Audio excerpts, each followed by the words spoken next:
Welcome to the Call Your Shot podcast, your weekly sports recap podcast where we break down the hottest headlines, dissect the latest injuries, and serve up our own hard-hitting analysis of the past week in sports. But that's not all. We're not just here to talk about the past, we're here to predict the future as well. On the Call Your Shot podcast, we boldly predict the outcomes of the upcoming week's games. Hello, everybody. Thank you for listening. This is the Call Your Shot podcast with your hosts, Alex Harrison, Drew Moore. Today's episode, we're going to get into Thursday Night Football from last night, do a quick recap on some of the games happening in Week 8, and preview some of the Week 9 juggernaut matchups we have. Finishing out the NFL with our Call Your Shot and Call Your Prop segments for all you betting folks out there. Then we're going to hop right into the NBA. Victor Wembanyama, James Harden trade, Lakers, Clippers, Suns, Bucks, all of it. Everything that's happened over the past week and a half of the NBA season so far. So we got a jam-packed episode, so let's get right into it. So we had Thursday Night Football last night, Steelers versus Titans. Steelers end up kind of grinding out another one of those ugly wins that they've had. I think every game they said they've played this season, their competition has outscored them yard-wise or had more yards than them, but they keep kind of just grinding out these wins. Will Levis, in his second game in the NFL, coming off the 4-touchdown game he had against the Falcons, was not able to really move the ball that much, ended up having 250 yards. Derrick Henry got a little going in the first half, but other than that, they were kind of stagnant on offense, only settling for a couple field goals. Had a chance to win the game at the very end on a game-winning drive, and Will Levis was kind of able to move the ball down the field, but ultimately ended in a Steelers pick to close out the game. So, Drew, what are your overall thoughts on the game? What are your thoughts on Will Levis so far, 2 games into his NFL career? And do you have any expectations for Pittsburgh? I know at the beginning of the season, we both talked about them being, respectable, maybe like a 500 team just out of respect for Mike Tomlin. But now they're 5-3, firmly in a playoff wild card position in the AFC North. So, what are your thoughts? Yeah, so first things first is, yeah, we were just talking about this before before we started. I had Will Levis in my starting lineup, not on purpose. Okay, like I didn't like I My savior. I do think, yeah, literally, I do think he is going to be very good going forward. Well, I shouldn't say very good. He'll be good, better than what we've seen from a lot of these other Better than first-round Tannehill and quarterbacks. and Willis. Oh, yeah, I mean, Oh. it's not that's a pretty low bar to just be better than Tannehill, but like, yeah, Hey, man. I do think I do think that he'll be um, uh, good for this offense going forward. But the problem is this team is mainly a run-first offense, and they're pretty conservative when it comes to their play call typically.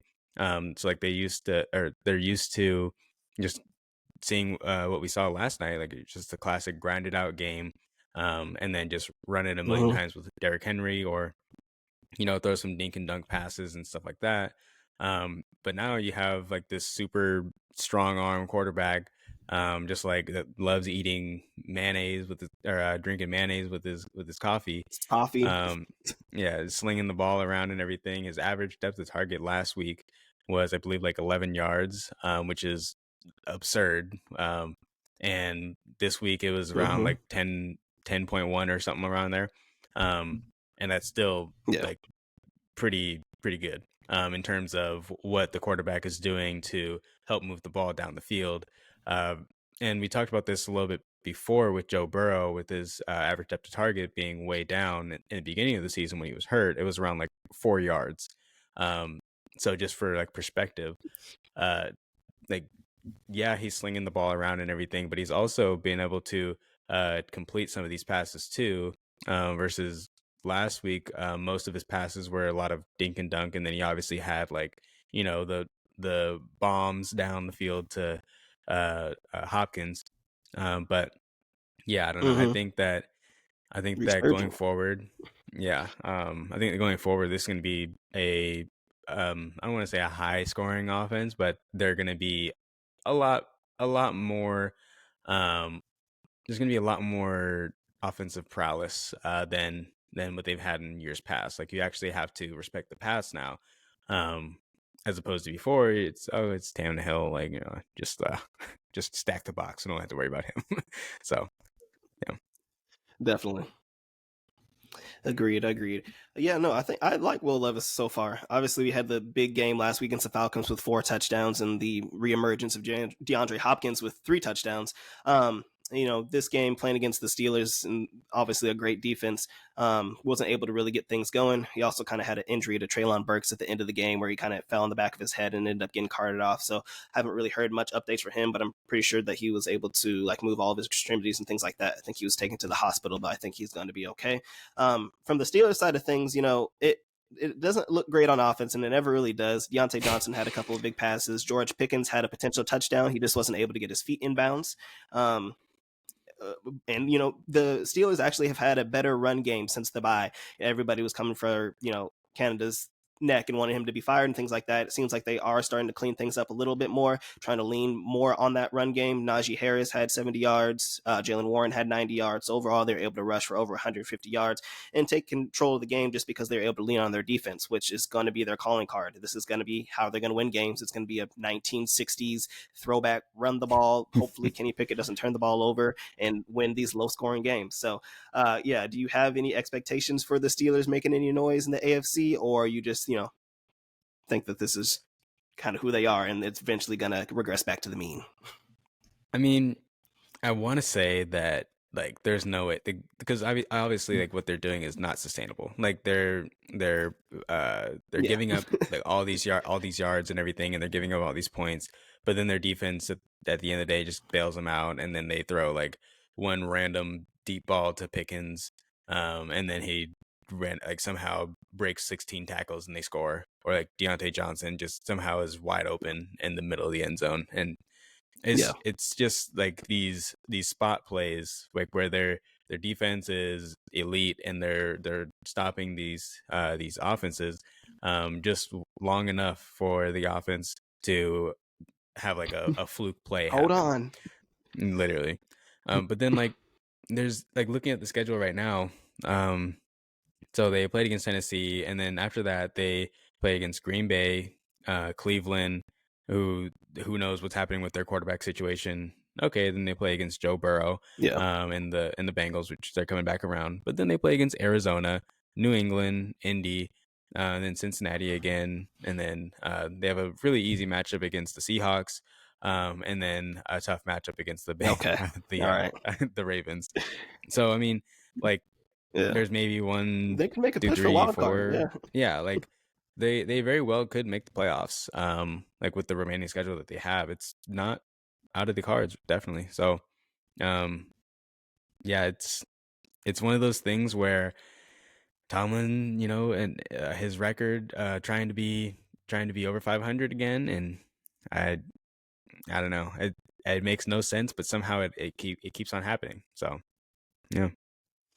Yeah. Schedule wise, they have a couple of hard matchups like the Seahawks. But yeah, no, I definitely agree with you. I feel like they could honestly squeak into the playoffs at least as a wild card. And it's kind of weird because it's like we talked about it earlier. They have the second worst yardage ratio compared to competition in the league, like only behind, I think, the Panthers, and they're 5-3 compared to the Panthers who are like Yeah. 1-5. So that's kind of crazy. So I don't know how sustainable it is, but I mean, it's worked and they've gotten through the beginning of the season at 5-3, and now they actually have a kind of favorable schedule for the rest of the season. So we'll just have to wait and see when it comes to the Steelers.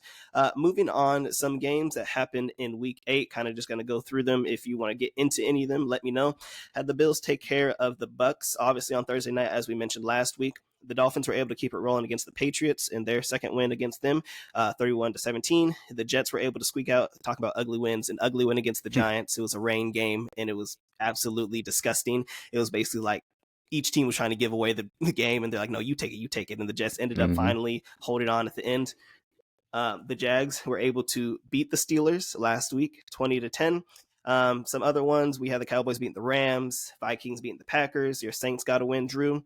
The Eagles had a close game against the Commanders. That was kind of a game I wanted to get into. It seemed like the Commanders were going to pull away early, going off to an early lead, and the Eagles were able to walk them down. And, A.J. Brown still going for 125 plus yards with multiple touchdowns. So I'm not exactly sure how teams are going to stop that. But did you have any notes on that game? No, not really. Just like somehow, some way, like the Commanders always keep it close against this team, and for some reason, the Yeah, Eagles divisional can never matchup. stop. Yeah, and well, that's the thing. They usually divisional matchups are like dead unders. Like usually it built in familiarity between the two teams, like they know each other's offense like the back of their hand.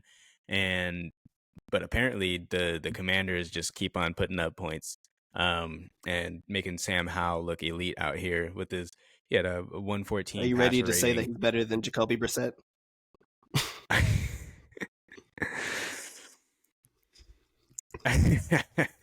um, I mean, he has his moments. He has his moments for sure. Yeah, Like up and down. He's like young. that's the thing. It's like one week he'll throw what damn near 400 yards, four touchdowns, one pick, only Hmm. one sack, um, and then the next week he'll have He'll get stomped 150 by the yards. Bears. Yeah, exactly. 150 yards, six interceptions, and get sacked 15 times or something crazy. Um, Interceptions. Okay. like Nathan Peterman status, um, but yeah, no, like it's crazy how hot and cold he can be. Well, I mean, but actually, like when he's not under duress, like he's actually a pretty decent quarterback. Versus when he's Yeah, he has solid getting weapons. when he has pressure, that's when he scrambles around and like panics and then just throws the ball into like quadruple coverage, and then you're like, okay, this is the guy that we thought. um, but yeah, and then there's no, I mean, when he's throwing from a clean pocket, he's like Joe Montana or something. So it's it's interesting for sure. Yeah, Seahawks were able to get a close win against the Browns. Ended up having to go on a game-winning drive, but ended up getting that and then getting the stop up against the Browns late. Ravens were able to take care of business against the Cardinals. Ended up being closer than I think most people thought. Ended up being 31-24. I think it goes to show, the Cardinals have had a formidable offense all season long, and when it comes to these blowout games that people expect, they end up hanging around. So it's kind of been interesting. Now we have Joshua Dobbs, who was traded to the Minnesota Vikings. I haven't really got much into it, but Kirk Cousins did tear his Achilles late in that game against the Packers. So now he is out for the season. Justin Jefferson is still on IR. So they make the trade for Joshua Dobbs as Kyler Murray is nearing his comeback. What were your thoughts on that, Drew? Do you think that the Vikings can still try to squeak into the playoffs, have a little bit of win streak, have wins against the 49ers, the Packers, and, Joshua Dobbs has proven that he's at least been, a decent quarterback and a starting quarterback in the league. So, I mean, has he though? Like other than like the I first mean, couple games, like I mean, he's been a lot better than what people have given him credit for. I'll say that. Like the only reason why they're even able to there we go. remotely kind of compete in these games are mainly because of him. Yes. However, it Yeah, hasn't really looked all that exactly. pretty. Like for example, his currently Eight on Pro touchdowns, five Football interceptions. Focus. Exactly. On Pro Football Focus right now, he's currently the 28th ranked quarterback in the league. Um, like Not last. that, I, yeah. Bryce Young, Desmond Ritter, Gardner Minshew. So, um, do with that list what you will, Exactly. but that is exactly what you're getting in yourself into. If you're Minnesota, and I think that this, like, people are gonna say like, oh, this is gonna be a great move for Minnesota. Like, this is great. Is it though? Like this could be like one of those things that I mean, they were like the talking about word one bringing of in Big Ben, so I think that's I better mean, than you that. shouldn't have brought in anybody. You at that point you pretty I much don't know punt on why. the season. Like because you're not going to play for the Super Bowl, right? Like you're not going to win the Super Bowl this year, especially not with Josh Dobbs. I mean, crazier things have happened, but if that was to happen, you would need to have like an elite defense as well to go along with it, which we know that the Vikings are the furthest thing from an elite defense. Brian Flores brings the house on every play, but then they get like second least amount of pressure on the quarterback. So like it just doesn't make any sense to keep on doing what they do on defense. But they have been coming around. I'll give them that. They have been coming around on defense. But yeah, no, Josh Dobbs is Three not game the win answer. streak. I don't care. Who have they played? I mean, that's I feel like Nobody. the only reason that they ended up making the trade for Josh Dobbs because, like, they go on a little 3 game win streak. They beat a good team in the 49ers. So now they're 4-4. And, that maybe they're like, let's not mail it in completely. Let's just, let's Yeah, I see. mean that's the thing though, and like the worst thing you can do in any league is be average, because you're not good enough to make a push for the playoffs or make it deep in the playoffs, and you're not bad enough to get any draft picks to I mean, with upgrade your Kirk team. Cousins, I don't think that they're above average either. I mean, they were like Kirk Cousins was like only 100 yards back or so of Tua from leading the league in passing yards, and Justin Jefferson Yeah, was but their coming back defense from sucks. around the corner. I mean, yeah, but you'd at least have a chance with Kirk Cousins. You have zero chance with Fair. Josh Dobbs. So, like, I think that this, like, people are going to say, oh, yeah, it was a great trade for them. This is exactly what they needed to get a quarterback that's at least comparable. Okay, you can play with a comparable quarterback if you have a good defense. If you don't have a good defense and you have a mediocre, below average quarterback, like, that's not a good combo. That just turns into the Cardinals 2.0. So, Fair enough. Fair enough. Have to move on from that. So, one major thing of note is the 49ers end up losing to the Bengals, who has proven to be a good team. They've made a comeback ever since Joe Burrow has, gotten pretty much fully healthy from his calf injury. But the 49ers have now dropped 3 losses in a row. A loss to the Bengals, a loss to the Vikings, and a loss to the Browns. So, since Debo's been out, they are 0-3, and it's been kind of bad. Brock Purdy has not looked very great over the past 3 weeks. He's honestly looked very bad, especially compared to the first 5 weeks of the season. So, what were your thoughts on that game, Drew? Do you feel that the Bengals are completely back? And do you think the 49ers can get things back on the right track? um, it's weird. It's definitely weird, because this offense isn't clicking on all cylinders like we're used to seeing. Um, like McCaffrey's still kind of doing his thing and everything, but the injuries are catching up with them for sure, especially on the offensive line, and that's one of their biggest problems is We if they're both not alluded to winning. coming into the season. So what? I said, which we both What? alluded to coming into the season. They started off Oh, 5-0 yeah. and they were very healthy, but now the injury bug is starting to hit them like it always does. So, Yep. And I mean, also we're seeing Brock Purdy's turnovers starting to rear their ugly head. Like, obviously, it was not going to be sustainable for him to go this long without throwing any interceptions, not having any turnovers and stuff. MVP Um, candidate.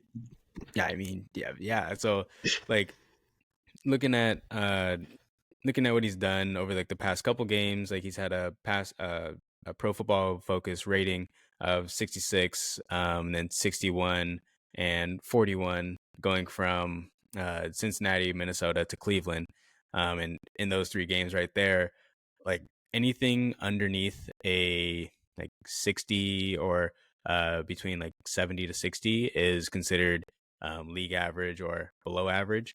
If you're in the 70s, you're a starter. So he's playing at like a bench player, below average kind of player right now. Which before he Yeah. was at 85, 76. He had a game against the Giants when he was 58, then 61, then 70. So, I mean, he was elite against Dallas, but then you go against Cleveland and a soppy, wet game, Mm-hmm. um, and then it just kind of carried over from there. And there's people talking about like the concussion thing, where like he hit his head and then he threw 2 picks and he's made bad decisions and stuff. I mean, yeah, that could be a thing as well, but ultimately it's one of those things where that's a super gray area in the NFL, where if a player goes down, especially in this day and age, if a player goes down with a concussion, especially after Tua, they're going to try and do everything that they can to put them through a battery of tests to make sure that they're able to play at the level that they're accustomed to playing at. Now, that being said, we've Definitely. talked about this before, where concussions can linger for months to years. Like they don't just like, oh, okay, 6 days, 7 days are up. All right, we're heading out, guys. Concussion train is leaving the station. We're gone. We're done. Good to Like, go. yeah, exactly. Like it doesn't just go away. So could that be contributing to it? Yeah. Could it also be that the injuries are catching up to them and he's starting to regress when it comes to his turnovers?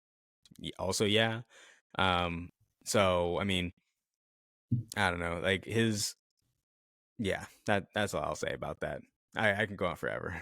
But Yeah. yeah, Yeah. The injury bug has definitely been hitting them, and Brock Purdy has not looked not only like himself in the first 5 games of the season, but all last year as well. So, and it doesn't get much easier for them. The schedule upcoming is getting pretty tough. They play against the Jaguars this weekend, then they play against the Bucks, which probably should be a win. But then they play against the Seahawks, the Eagles, and then the Seahawks again. So the Mhm. schedule isn't that great for them. And currently, if my stats are correct, Drew, the Seahawks are currently number one in the NFC West. Oh my Who would have god. thought it? Like, I mean, it's great. It's great. Love to see it. Okay, Love to see it. real But we do quick, hope Debo Samuel comes back. one last thing though too. When it comes to turnover worthy plays, which are plays that, well, exactly what it sounds like, should result in a turnover, either like dropped interceptions Yeah. or fumbles that the offense recovers, and then also the actual turnovers.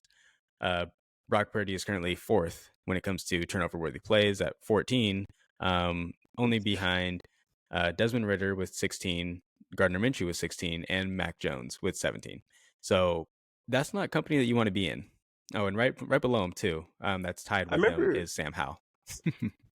So, I remember you were talking about that early on in the season, because obviously he was great and in the conversation of an MVP candidate, but you were talking about him having a high turnover worthy plays, but they just weren't people mhm, weren't converting, they weren't catching them, they were dropping the picks and things like that. So now it actually is coming to fruition and is regressing back to the mean, and this is kind of the result that you get as a with that. exactly. Yep.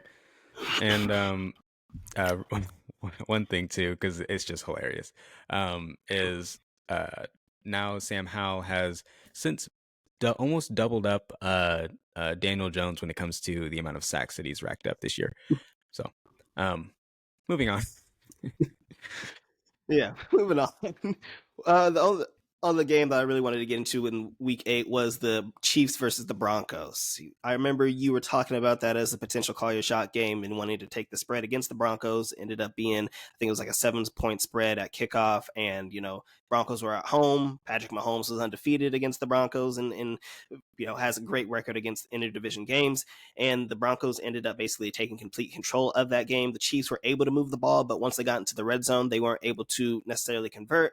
Patrick Mahomes had a good amount of turnovers, and the Broncos actually look solid. Javonte Williams seems like he's kind of back, fully back, and since the injury last season, and they just took complete control of the game. So, what were your thoughts on that game? And I'm not really too worried about that game for the Chiefs, but what are your thoughts? Um, yeah, I mean they were what 16-0 against the Broncos. Like this, Yeah, I'm not concerned about this either. They were looking ahead to their game against the Tyreek Hill the and the Dolphins in Dolphins. Germany. Yeah, exactly. So they're looking ahead to that game. This is a definite letdown spot, which I'm glad that I realized that and didn't take it, because I would have been just like, wow. But I mean, this was one of those games too where it it looked gross, because they weren't able Yeah, it looks to nasty. move the ball at all, and also there was a major factor too that I should have seen coming from a mile away. Taylor Swift wasn't in the house, so Oh that's a boy, don't say clear it. play against. Okay, I mean, it all was a right. clear play against the Chiefs in that game. Like if when Taylor Swift's in the house, Travis Kelsey I still believe had a it's. solid game. Well, I'm just saying, man. When Taylor Swift's in the house, like they win Okay, games, and also Travis Kelsey averages like 90 plus yards or something like that too. It's this so is strong. true. He had And like then like when 60 or she's not something. there, it's like he goes like underneath like 50 yards or something crazy.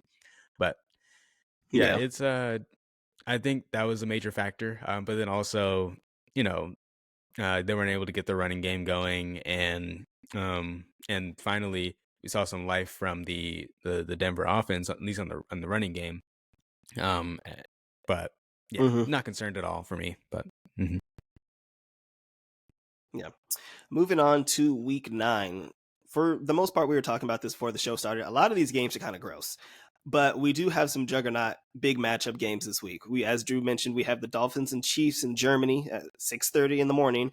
For those of you on the or for those of you on the West Coast, we also have the Seahawks, Ravens, Cowboys, Eagles, Bills, Bengals. So, any of these games that you wanted to get into real quick, Drew? A little preview. Actually, quite a few. Um, so first and foremost, I'll try to make them brief and short, but you guys know me by now. Nothing is brief and short, except for my height. Anyways, we're gonna go off Um, with the first, yeah. with the first game we have here on the board over in Germany, where Andy Reid is going to have some meat sweats going on, getting those German sausages, um, Yeah. and he's also going to come home with a W in this premier matchup against the Okay. Dolphins. I'm calling it here first. I am calling my shot. All right. I think that the Chiefs were looking ahead for this game, whereas the Dolphins, I mean, sure, yeah, they were looking ahead too, but I don't know. They're not able to play in these big games. They never end up showing up. We've seen that the past two times that they played elite teams, they just don't have what it takes to compete on both sides of the ball. And the Chiefs, they're for the first time in forever. Shout out to Frozen. Uh, they're able to compete on both sides, and they have a top 10 unit on both sides, being able to Yeah. slow down the run, slow down the pass. And when Mahomes isn't messing around throwing the ball to the other team, um, he's able to be the Mahomes that we all know and love, the MVP kind of caliber player. So if you're telling me you're going up against this team that basically is like Swiss cheese on defense, and you have Mahomes, you have a generally healthy offense, um, like I mean, and you're also getting Mahomes as less than a 3-point favorite. Like, come on, like lock it up, give it to me He now, said, "Book it." inject it in I my veins. definitely would agree with you. I definitely agree with you. I would choose the Chiefs in this game as well. The Dolphins, as we've mentioned over the past few weeks, have not beaten a good team in the NFL, and I don't think they've beaten a team over 500 in like going back to last season, nearly a season. So I think that this is kind of the same situation. Playing against a good team, obviously with Patrick Mahomes, so they have a good offense, and they're actually playing against a good defense. As we've mentioned multiple times, this is the best defense that Patrick Mahomes has ever had. And Tua struggles against pressure, and I think that they'll be able to kind of, I don't want to say completely stop. I think it'll be a decently high scoring game, but I think they're going to struggle. Obviously, this is a revenge game for Tyreek Hill. He was alluding to it in some of the pregame pressers. He was like, "I prefer that we played back in Kansas City, but they can get this work wherever." So now they're going to be in Germany, and I feel that they're going to try to do everything they can to hone in on Tyreek Hill, who is pretty much the favorite right now for Offensive Player of the Year. But I'm not saying that they're going to hold him to under 80 yards or anything like that, but I think they're going to be able to do a solid job. So I would definitely take the Chiefs in this game as well. I think Yeah, Chiefs one of are the other 1.5 things point too. favorites. Yeah, and one of the other things too is the offensive line for the Dolphins is super banged up right now. Armstead, Williams, and Hunt, which are all Armstead's still on our yeah, and these are three major players for them. Williams is questionable, but he's more likely not going to play. Um, they yeah with this unit that the Chiefs have in terms of the pass rush and being able to stop the run as well. I think that's going to be the major deciding point is if the Chiefs can stop the run and slow down Mostert, then they're gonna win this game. If they allow Mostert to run rampant, running through the streets of Germany, then um, it's not gonna be pretty for the Chiefs, I don't think. But like I said, that is one of my picks for this weekend is gonna be the Chiefs. So money line, god damn it. for You sure. know? Ain't gonna get these Mm-hmm. game-winning field goal to win by one or anything like For that. real. And I see that's what happened with you. You should have taken money line because when you took the Yeah, the Seahawks, unbelievable. yeah. But yeah. We've had a couple bad beats. Overall, obviously, we're up on the season with our bets, but we've had a couple bad beats. We had Lamar Jackson missing his rushing yards by 0.5 points. We've had the Seahawks off of 1 point. It's been some of the losses have been kind of tough. But speaking of the Seahawks, we Hmm. do have them taking on the Ravens this week. Oh, you wanted to get into something? No, that's a yeah. Yeah, we do have the Seahawks taking on the Ravens this week. This is not a call your shot game for me. I am not going to be picking the What? Seahawks. I don't want to do no reverse jinxes or anything like that. I'm just going to enjoy the game and hope the Seahawks are able to, slow down Lamar Jackson, who right now is probably the favorite for MVP. Um, it's the games in Baltimore. The Ravens are a 6 point favorite, and they've kind of ran through the NFC over the past 3 or 4 years since Lamar Jackson has been in the league. He is 17-1 against the NFC and just destroyed the Lions a couple weeks ago. So, not looking the greatest for us, but I think that we have a good offense. I think that at times our defense can play well, and it's going to be about stopping Lamar Jackson, trying to get pressure on him, and not letting him scramble, and basically allow fucking Flowers and Mark Andrews to run around for touchdowns in the end zone and red zone and things like that. So, what are your thoughts on this game, Drew? Your expectations, and who do you got winning this game? I'm always going to choose the Seahawks. I don't care. I mean, okay, stop it. Like we talked about this before we came on here. I think it's Lamar Jackson is like 12-1 against the NFC. So I mean, like I'm not gonna go against that trend. That's a losing strategy right there. But I am very surprised with how well the Seahawks have been playing. 17-1. 17. Oh, excuse me. Yeah. Yes, I mean, yeah, it's not looking too good.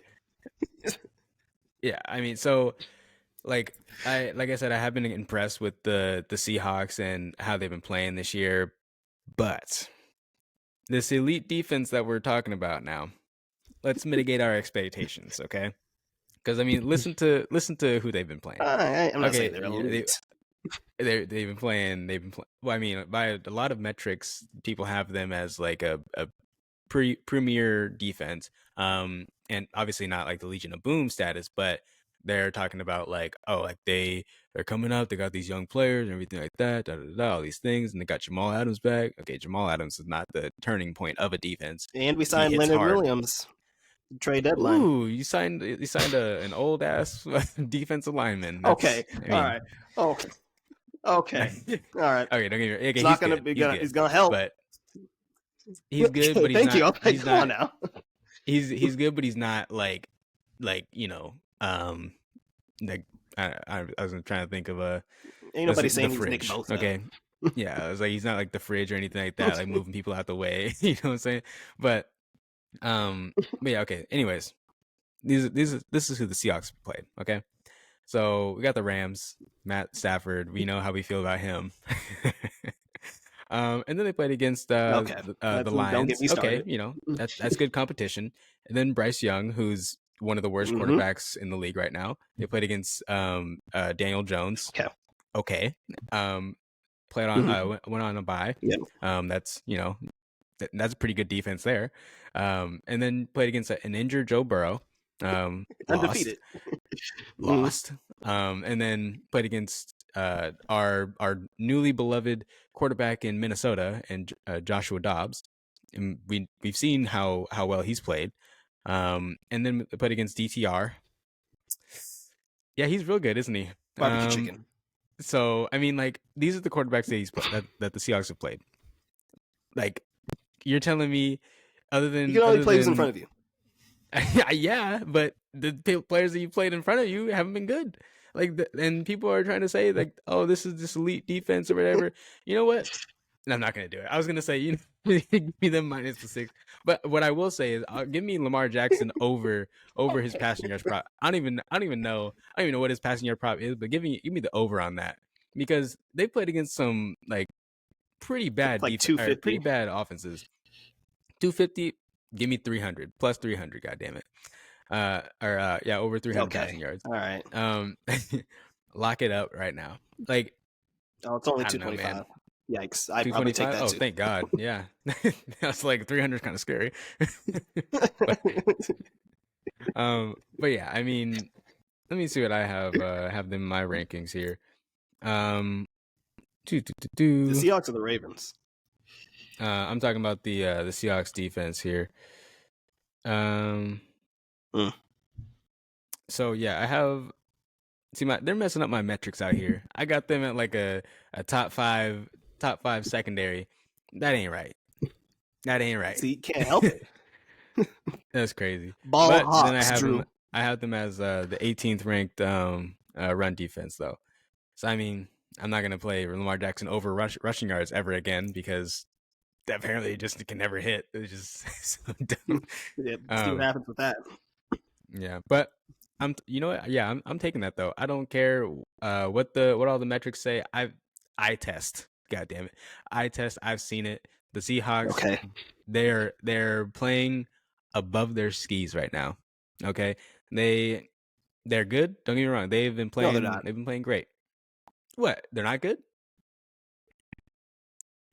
You're saying No, the I'm Seahawks saying aren't that good? we haven't been playing above our skis. You said that we played against bad competition, so we've played it. We've won the games that we're supposed to. We should have beaten the Bengals, and we should be 6-1, but we're not. We're 5-2, and we're currently leading in the NFC West. So, I mean, there we go. I mean, man, I'm just saying. Like, I don't know. Oh, I'm staying away I've from been this in, game. I'm just going to be a spectator and a hope. like impressed with the production that they've had and everything, but we've kind of seen over the past couple of weeks that Gino's starting to come back home. Let's just say, um, right where he belongs in his lower tier kind of caliber player, because he was like, this is what I'm talking about when it comes to playing above their skis and stuff, or playing over their skis, whatever the saying is. I'm a snowboarder. I don't ski, but um, to start off the season, uh, uh, Geno Smith was around like a top 5 quarterback per Pro Football Focus. Now he's kind of Elite. regressed back. Okay, now he's kind of regressed back, and he's down around 10, 11. I mean, which still isn't Elite. bad, but he's still not trending in the right direction. Okay. Yeah. Um, and then remember how we were talking about those turnover worthy plays before with our dearly beloved Brock Purdy. Um, Yep. so Brock Purdy, like we said, he has 14 of those on the year, and he is currently ranked 4th, tied with our good old friend Sam Howell, who leads the league in sacks. Okay. Right below him, Joshua Dobbs, Patrick Mahomes. Okay, that's good company to be in, right? Not necessarily in this kind of stat. Oh, and then right below him is Geno Smith. Okay, so currently he is ranked 8th in the league in turnover worthy plays, but he has one of the lowest percentages when it comes to turnover worthy play percentage, which means that turnover worthy plays that result in a actual turnover. Or I guess I should say an actual turnover. Proper grammar out here. Mm-hmm. Anyways, but yeah, so which means that some turnovers could be in store for our good old buddy pal Geno Smith this week. I don't think it's necessarily going to come all at once, pause, but I do think that it's going to be something that that results in a loss for this team, and maybe a couple more down the road as well too. When we've seen it in the past couple weeks, where he's going and he's having a pretty decent game, and then it comes down to it, and get down to the end zone, turnover, get down to the end zone, fumble. So Yeah. like, and we're still seeing that they're not able to convert these red zone chances. Like I said before, I said it last week too, and the week before that. If they can convert on these red zone opportunities, because they, I think, are still currently lead the league in red zone opportunities. Um, Mm-hmm. then like that'll take them up to another level. But until then, like, it's, I don't know, it's not looking good for them right now. So Yeah. I mean, I kind of agree. We saw this kind of last year too. Geno Smith started off the season very good and borderline elite, and then he kind of had this like little dip in the midway through the season where everything kind of reversed and he kind of turned into like mediocre, and then it kind of was a little bit of up and down. So we're kind of having a remix of that this season. I think that, like you mentioned, we just need to convert in the red zone. And like, even if it's not a touchdown, can I at least get a field goal? Like, just not turn the ball over in the end zone, no more interceptions and things like that. So, hopefully things will get back on the right track. We kind of really need this win against the Ravens, because even though we are sitting firmly as the leader in the NFC West, okay. we are still, we've still played one less game than the 49ers, and we play against the Ravens, then the Commanders, and the Rams. So, if we can beat the Ravens, then we could possibly go and continue our win streak. But then we play against the 49ers, Cowboys, 49ers, and Eagles. So that's a very tough schedule here coming up. So this is where you kind of have to get those wins. And, looking back on the season, wins like games like the Bengals that we let get away, we should have won that game. And so hopefully we can pull this off against the Ravens, can keep going on the right track into the Commanders and the Rams. So we'll have to see with that. Any other game that you wanted to get into this week? We also have Cowboys Eagles matchup, if you want to, get into that a little bit. Um, I think that this is one of those weeks where, you know, pretenders become contenders, contenders turn into pretenders, College shot. and I got the Eagles. Are you okay? I'm scared. I Dak is 8-2 lifetime against the Eagles, 3 and yeah, 1 on the road.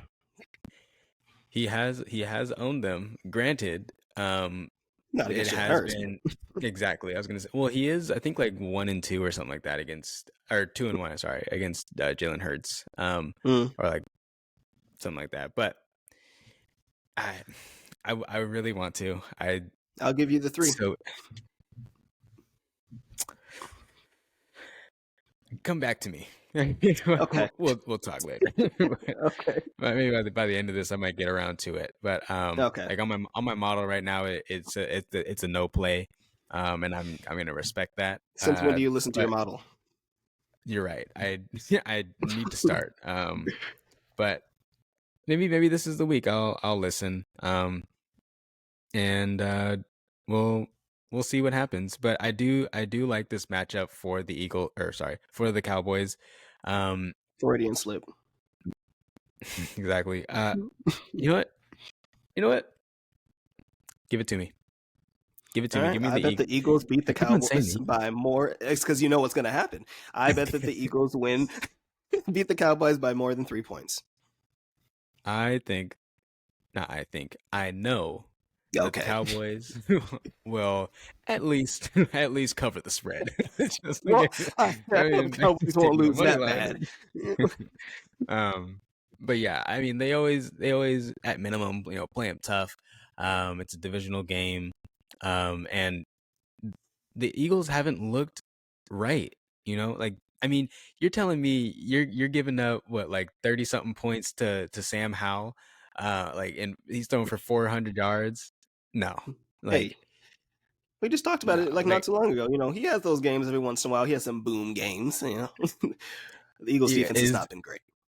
exactly. And so like with that being said, they also have some injuries on their team, but they are getting back Jalen Carter, who's been dealing with some Mm-hmm. injuries and stuff too. But I think that I don't know. The loss of Diggs was big for sure, but I think that they're starting to figure it out on the defensive side, and I think there's going to be a um, something that they can grow upon as the season progresses. Uh, but Did you that really being cut said, out again? Van Der Esch is out, Go which fix the internet. Oh my god, no! You cut out for a am I second. gone again? You're back now. All right, You where just where? the loss of digs. The loss of digs.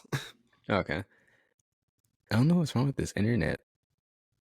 It must be like a Get power that? outage well, it wouldn't be a power outage. I wouldn't have any electricity, but um, Yeah, you're something's just talking about down the somewhere. loss of digs. Yeah, something's wrong. Yeah.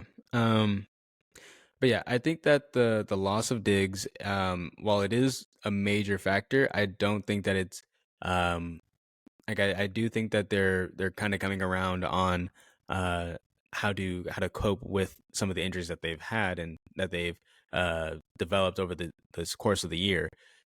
Because now Diggs' they backup also has been have good. Deron so Bland, he stepped up. They said Deron yep. Bland, Diggs' backup has played really well. I think he has like 3 or 4 interceptions on the season. Yeah, which has been surprising because before he has been one of the main targets for offenses. It's my So moment. exactly. And so I mean we're and I mean the loss of Van Der Esch is pretty substantial as well, but they have been able to kind of piece together some of the pieces here. And per Pro Football Focus, they're currently ranked fifth overall on defense right now. So um, I I do think that at minimum they will be able to compete with the I keep on mixing up the team name. I almost said with the Cowboys, Hmm. with the Eagles. Um, but at the same time, it it is scary. I Uh, am I gonna I'm hopping off. I can't do it. I'm not doing it. no, what, I'm not, what? I'm not doing it. What? I'm looking We're at gonna these call things it. here. And Okay, I will give you that. Like, okay, this is give the me game that 7. I would expect. No, this is the game that I would expect. Like, if the Cowboys were to win a game, it seems like the writing's on the wall for them. It's a setup for them to be able to have an upset against the Eagles. this is a game that the Cowboys must win. I think that they need this game much more than the Eagles do. We've seen that the Eagles have struggled on defense sometimes, and we've seen that at times the Cowboys have been elite when you actually get CD involved, when Tony Pollard has been efficient. So it's a solid possibility. And like as we mentioned, Dak has a good record against the Eagles, even though it hasn't necessarily all been against Jalen Hurts. So I don't love it, but I do feel that the Eagles are going to take control of this game. And the Cowboys are kind of in the same situation that the Dolphins are in. I have not seen them beat a good team yet. So until I see it, I'm going to vote against it. So it should be a good game, though. I think it will be somewhat close, but I think then ultimately in the Eagles will pull away on like some like 31-24 type score.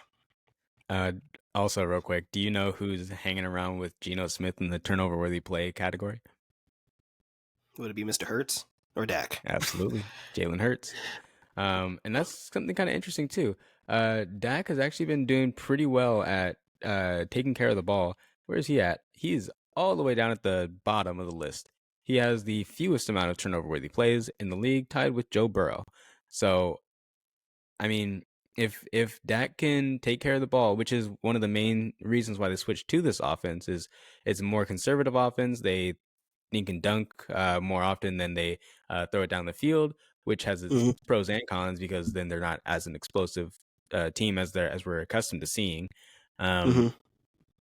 but at the same time, it's also protecting Dak from himself. So and and people are saying, well, I mean, not people. Jalen Hurts himself has been saying that he is playing through an injury as well. Um, Yeah, knee and injuries. yeah, and you can visibly see him limping throughout the game. Um, I Hasn't I been. It can't do looks it. so weird though. Sometimes, like he'll scramble and like he's never. It's not like a Lamar Jackson acceleration or anything, but he's always been a strong runner. It seems like he kind of coasts more so now with the injury. So he obviously is trying to get out of bounds. Usually, he's a very physical runner, trying to get extra yards through contact, and now he's been a lot more smarter with his runs now that he's been hurt. It's kind of weird. This is kind of why you love the NFL because things can change week to week. Just a couple weeks ago, after they got blown out by the 49ers, people were talking about the Cowboys possibly missing the playoffs and all that kind of stuff. Get a couple of good wins against decent teams in the Chargers and Rams, and now they face against the Eagles and have a chance to basically establish themselves back again as an elite team within the NFC. So. Yeah, the one last thing on this game is, uh, according to Pro Football Focus too, the Eagles have a 38% offensive line advantage when it comes to running the ball, and the Dallas Cowboys have a 16% offensive line advantage when it comes to running the ball. Mhm. Whereas on offense, when it comes to the pass rush, the Eagles have a negative 11%. I guess it would be a disadvantage, and a and the Cowboys have a negative 37% disadvantage when it comes to the pass rush, um, which is another reason why I am running off this game. Yeah, I think um, that this. I think it's a bad matchup for the Cowboys too, because like the Eagles' offensive line, which I still think is one of the better in the NFL, you know, that's the biggest problem that the Cowboys, or that's the Cowboys calling card. They get turnover worthy plays, they get pick sixes, they get good field position for the offense. So Dak doesn't always have to be great, but I don't think that they're necessarily going to have to be able to do that this year. As long as Jalen Hurts takes care of the ball, I don't think that the pressure that Cowboys normally get is going to be as strong against the Eagles' O line. And if that's the case, then you're going to have to depend on Dak to, run the offense and completely go out and win a game. And as we've talked about in the past, that's not something that I usually like to put my money on. Yeah, exactly. And I mean, one thing that's kind of surprising too is uh you would think that there would be like a pretty substantial drop off between um when Dak Prescott's under pressure versus when he's, just in a clean pocket. But it's actually been pretty good this year. Which is why we're also seeing that he only has 5 turnover worthy plays, but and with a clean pocket, his passer rating is currently 97.8, and under pressure, his passer rating is 97.8. So there's not much of a Consistency. drop off. Exactly. So like there's not much of a drop off or any real difference at all when it comes to when teams get pressure on him or versus when he has a clean pocket. So um, which is why we see his passing grade right now at 82.4, which is one of the best ones in the league. So Just I'm came trying to off a talk game myself against the into it. Chargers and stuff too. Yeah, You know, I'm saying all these things to try and talk myself into this because are you I still really want jumping to the do ship? it. You know, no, I'm not giving you any extra points. No, it's 3. Take it or leave it. Can I get 3.5 or No, or what? you get 3. I give you three Let me point look. three. That's Just 3. 3. Um, let me look at this bet We split think here. about that So 60 before. 64% of the public is on the Eagles. You know what? That's kind of crazy though too, because we've both talked about how we don't think that home field advantage, the spread wise, should it be as strong as people give it credit for, which is normally 3 points. So the fact that the Eagles are 3-point favorites at home and it's basically like a pick 'em, like I don't know. I feel like the spread should be a little larger in favor of the Eagles, but I ain't I complaining if mean, I'm going to bet it. you know what? Give it to me. Give it to me. Okay. Give me the All right. Cowboys. Give me the Cowboys. All right. It's No takebacks this time. All right. no We're take it's backs. solid. I'm a man of my word. I will Okay. lock it Oh, in. okay. On the second time around? Okay. Fair enough. Yep. So that'll be a game. That'll be a game and no. I think the last one I really wanted to get into was the Bills Bengals. You know, the Bengals, as we've mentioned, have had a good turnover. I don't know what it is against what with the Bengals. They're like, you know what, we're just not going to try the first 2 or 3 seasons, whether it be injuries, whether it be missing training camp and whatever the case may be, starting off the season bad, and then they're just like, okay, hold my beer, I'm trying now, and then they go on these win Mm-hmm. streaks. So now they are completely healthy, clicking on all cylinders, and they are favorited against the Bills, your vaunted Bills, Drew, Josh Allen, and all that kind of stuff, who have looked, dare I say, volatile this season, and it Okay. hasn't looked that great. So what are your expectations for this game? Who you got, Bills versus Bengals, and what do you think this is going to tell you coming out of the AFC? I mean, okay, when I said that I was high on the Bills earlier on in the season, that was when they were I all tried to healthy. tell you, man. Okay, nobody was like, "Oh yeah, they're gonna have like the injuries to their like 3 major players on defense." Like, It's part of the game. no. Okay, whatever. But regardless, you still have all these injuries to your major players, and that's not turning around anytime soon. Um, Mhm. this is the Damar Hamlin Bowl as well, so I think it's going to be Yeah. a super emotional game for the Bills. And I think that the Bengals have something to say about this game because they still have that nasty taste in their mouth from when they got bounced from the playoffs last year. I think that Joe Burrow, ice cold Joe Mhm. Burrow, is gonna go in there. He's gonna get the job done as he always does. I think that their offense is, as I like to say, rejuvenated, revitalized, and ready to conquer the day. Did And you hear about so Joe Mixon? yeah, got a little torso injury. I never hurt nobody. Like No, no, he'll no. be I'm saying fine. he had an interview. He had an interview earlier this week. Apparently, like a line had came out in the NFL was basically, I think it was like the AFC Championship for like a neutral site, and was like opening up tickets for people to be able to like pre-purchase a potential matchup for the Bills versus the Chiefs. So basically, the NFL has already had the writing on the wall. They're like, all right, this is probably going to be the AFC matchup, and Joe Mixon didn't take too kindly to that. And he's like, they gonna have to see, Exactly. they gonna have to see about us. So they might have a little bit of bulletin board material as well. So. Exactly. And so we've seen over the past few weeks too, where the Bills have not been able to stop really anybody on offense. And I mean, when you almost lose The Giants. to the Giants, yeah, and then you go out and then you do lose to the Patriots, like, come on, what are we doing out here? Like their defense is super vulnerable right now. And then comes becoming marching with the Bengals. I This is also one of my picks too for the call your shot segment. Mm-hmm. Um, we're just going through all my picks right now, basically. Just get him out the way. And yep. Um, but yeah, I think that this is the last week was the Joe Burrow and the I almost said Jamal Charles, wrong sport. We'll get there. And Jamar Chase that we've seen in years past, where they're clicking on all cylinders and the offense is running nice and steady, and the defense is doing their job as well. I think that this isn't going to end very well for the Bills this week. So Yeah, this isn't the call your shot game for me, but I don't know. I keep going back and forth, so I'm just going to stay neutral in this.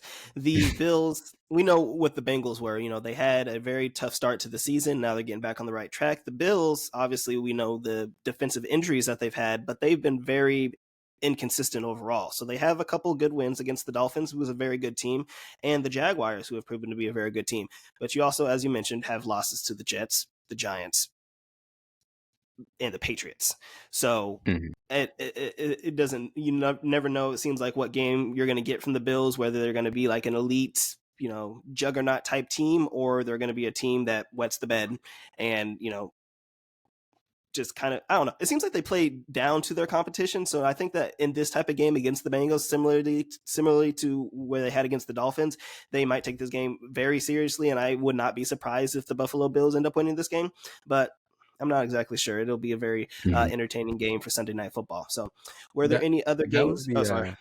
oh yeah, real quick. That was the other thing too, with like the competition that they've played this week or this year, for the Bills.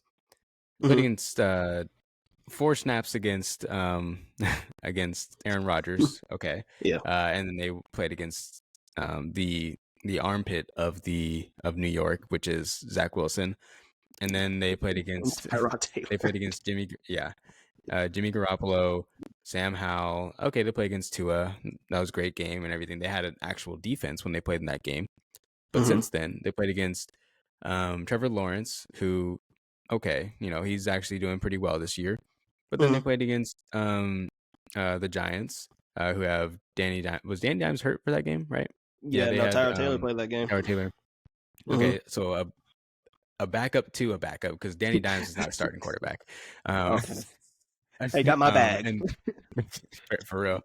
And then they played against Mac Jones, lost, and then they beat Baker Mayfield, but Baker Mayfield has not been doing very well over the past couple of weeks as well too. So Mm-hmm. I yeah that it's not they when they play against good teams, um, typically they do show up for the competition, but that's Exactly. typically when they have their vaunted defense, which is now depleted and porous. So Yeah. Fair enough. Those are the major games of week 9. Moving on to call your shot and call your prop segments, as Drew has already given all of his call your prop or call your shot games. I will get started here. As we alluded to it, my call your shot game is going to be the Eagles over the Cowboys. Um, you know, I want to take money line, but I'm just going to take it straight up. Fine, I'll take it straight up. That's fine. dude, Uh, no, I'm just playing. I'll do it the -3. I think that the Philadelphia Eagles, as I mentioned, are going to win this game 31-24. I think that, it'll be a closer game, but ultimately I just trust Jalen Hurts more than I trust, Dak Prescott. I will concede that the Cowboys defense is better than the Eagles defense at this current moment in time and are way more consistent, but I think that, is canceled out by the Eagles offensive line and by Jalen Hurts' versatility. So that would be my game. I don't know if you wanted to get any more into that or if you had another call your shot game that you haven't mentioned yet. yeah, I know. I was like, I've pretty much mentioned like all of my all of my picks Yeah. so far, but Just uh, run through them again real quick, just real quick. so first one we had was Kansas City money Okay. line because we don't I don't want to mess around with that again. Mess with these spreads no more. hmm and then we have the Bengals money line as well. And then it gets kind of gross from here. Let Yeah, me I tell you don't want something. anything to do with these games. So okay, this is the other one that I have. Bear with me on this. Okay, Okay. this is the wounded duck theory going on here. All right, so we had Wounded a duck. yep, Wounded tiger. we had our wounded wounded duck, wounded tiger. I mean these guys, they're so You hurt said they're wounded synonymous. ducks. They Okay, fair yeah, enough. they're nothing tigers about them. Like uh, but I'm talking about the Raiders. All right, Yeah. fired their head coach, fired their They fired GM. everybody. Yeah, clearing house. And Bench Jimmy G. mhm, and they have was it a linebacking coach or something like that? One of Yep. the coaches Interim out head there, coach.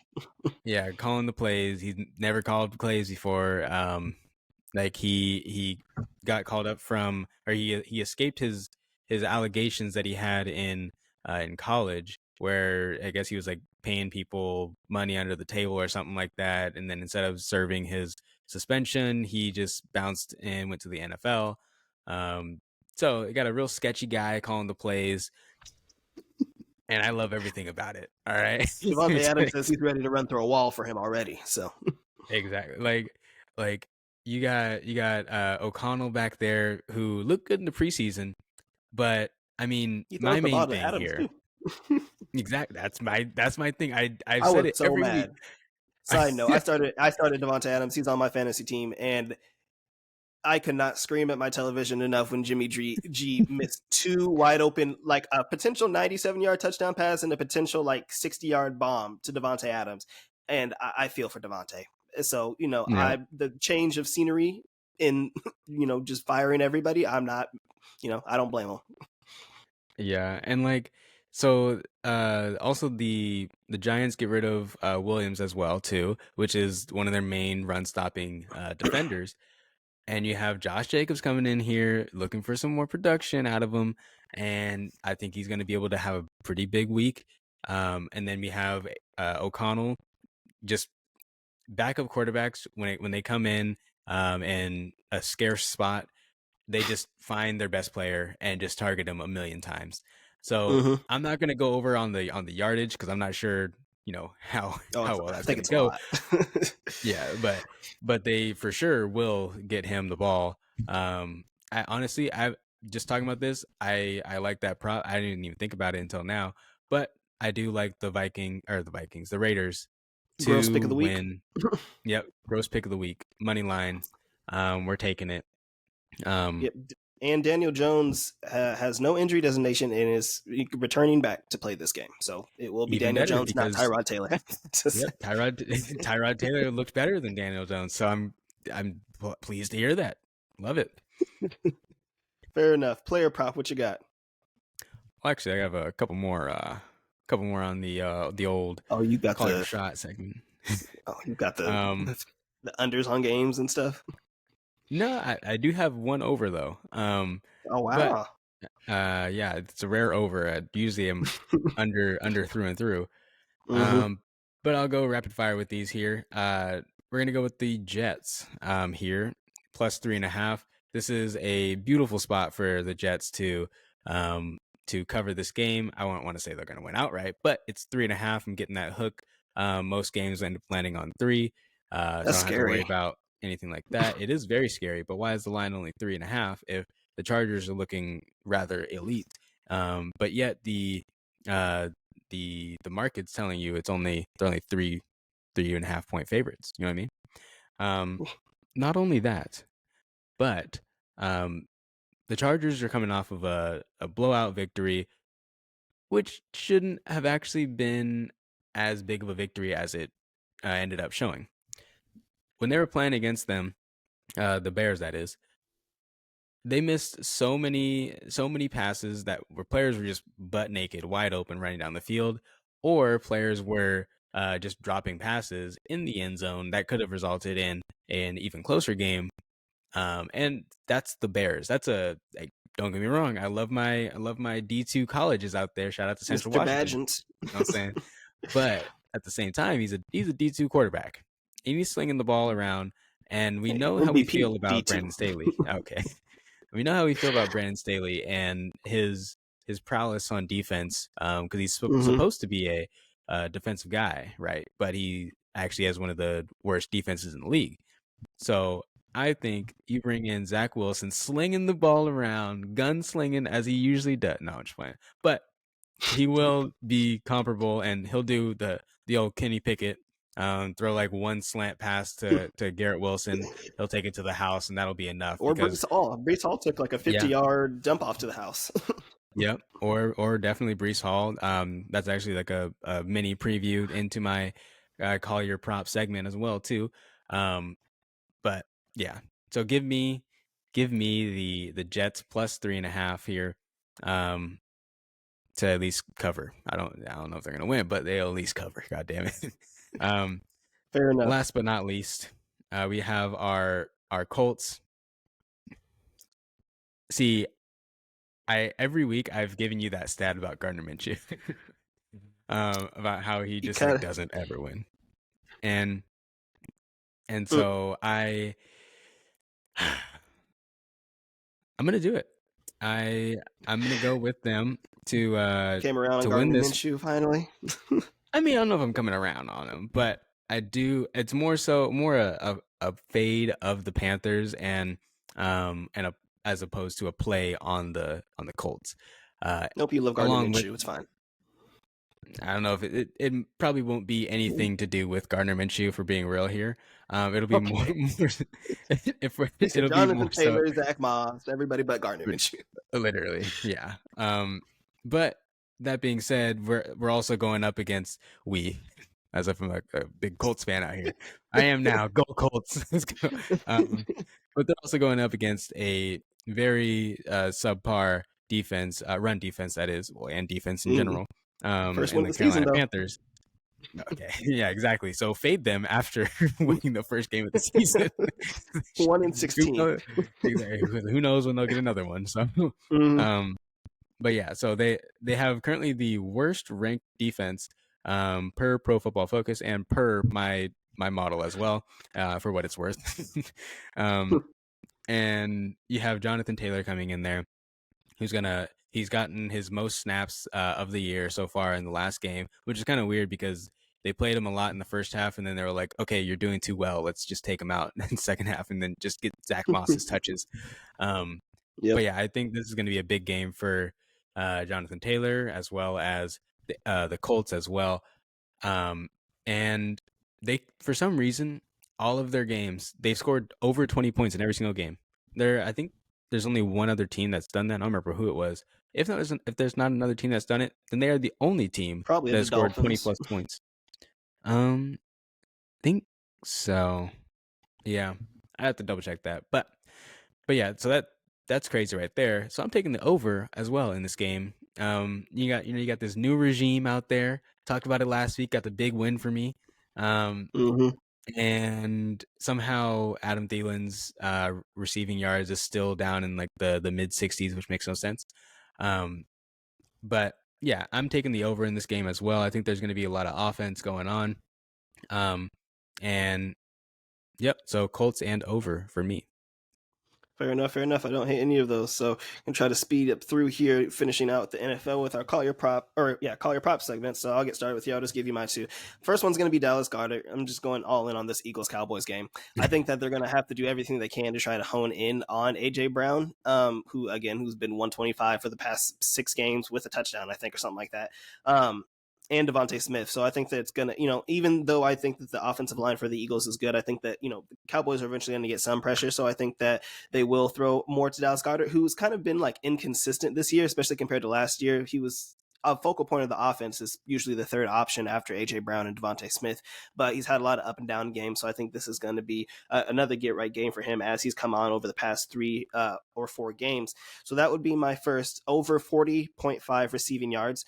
And then my second is going to be, as we, I think you alluded to, is Breece Hall, over 17.5 receiving yards. Saw it last week. He could, any touch that Breece Hall gets, he could take it to the Oh, you're house. going Even though, receiving yards. yeah, I'm going receiving yards. It's over Okay. 17.5 receiving yards. Okay. So I thought that was pretty solid. He's, people talk about him being a great rusher and stuff, and the efficiency hasn't been the greatest. He's had a lot of up and down games where he's, he'll rush for 100 plus yards, but then I think he only had like 17 carries for like 30 or 40 yards last game. But I think that him as a versatile running back and being a good receiver will be, I think that's only like 2 or 3 receptions. So I think that he'll be able to easily get over 17.5 yards against the Chargers, who I think are going to put points on the board. So the Jets are going to have to do everything they can to try to move the ball down the field. And at times when they can't get the ball to Garrett Wilson, Breece Hall is usually the next best thing. So that would be my 2 thoughts on that, Drew. And what are your 2 as well?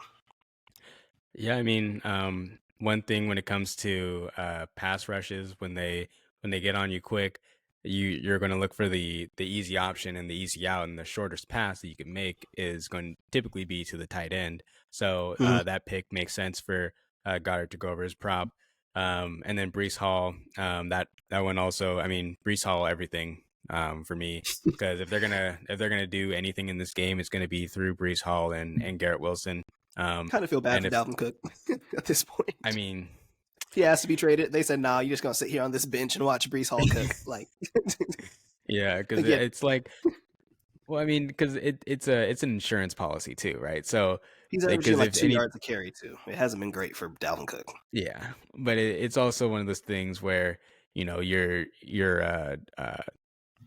if you're a running back that just had an ACL tear, like if he goes down, he's more likely to be injured. So you don't want Mm-hmm. to just be SOL at the end of the day. Mm-hmm. So yeah, it makes sense to me at least. Um, I am gonna go up with another Brees Hall pick, but I'm gonna go with the over 56.5 rushing yards. Um, going against the Chargers. The Chargers have notoriously been very bad at stopping the run, no matter who they're playing. And they're currently ranked 24th per Pro Football Focus in run defense. So I I don't know. Like I said before, if it's gonna happen, it's gonna happen through Brees Hall, and then you throw on the fact that the Jets are 10th right now in run block efficiency, and then you have the 24th ranked rush defense. Like, don't overcomplicate it. You know what I mean? Yeah, formula, math. Exactly. Um, and then we have our good friend Lamar Jackson. We're not going with the rushing yards this week.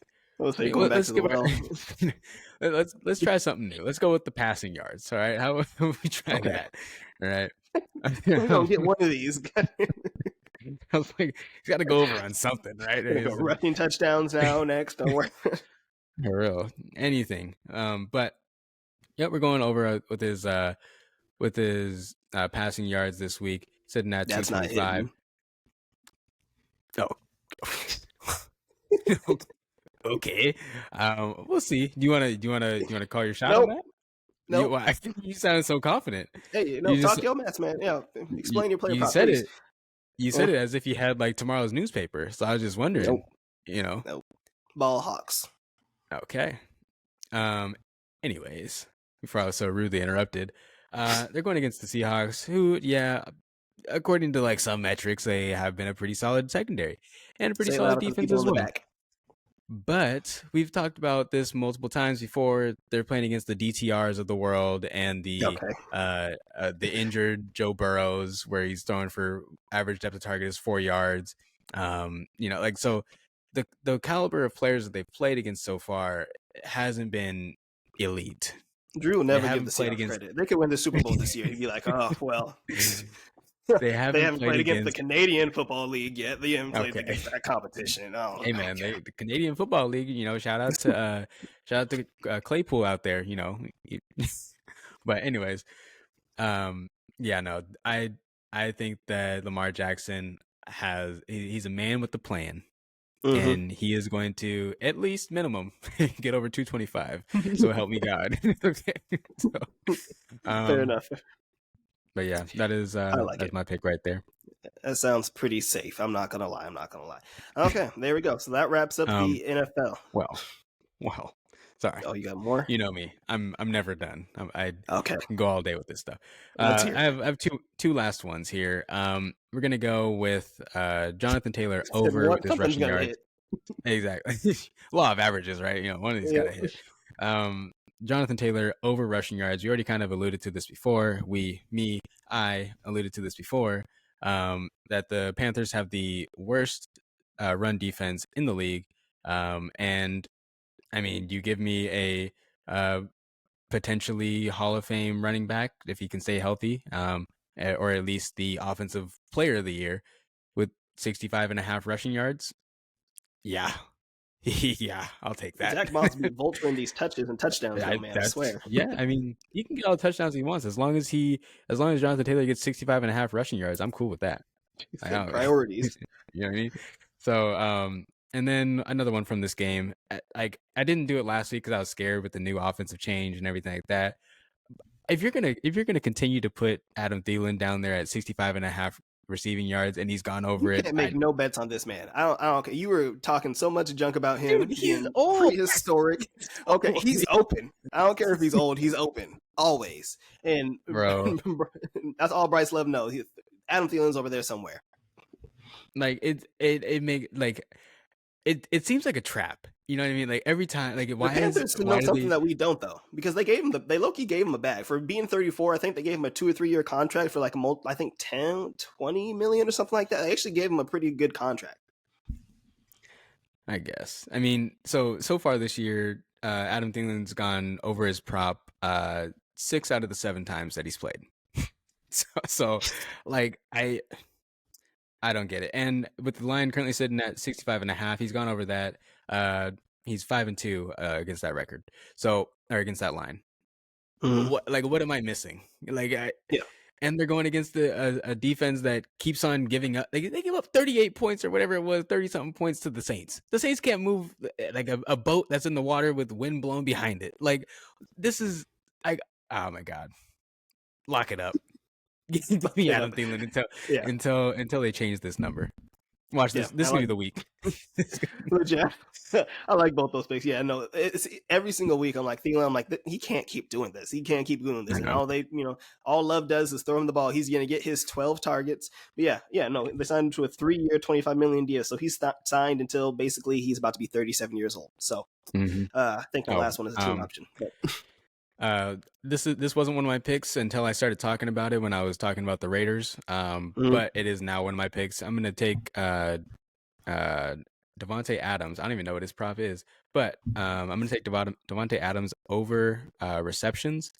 Let me see what is at here. But moral of the story is basically you have this rookie quarterback coming in, and he's going to be basically pooping his pants every time he sees the pass rush coming. Whereas Davante Adams, and finally, can we get somebody to throw him the damn ball? Like I said before, when his shoulder is hurt, I don't care.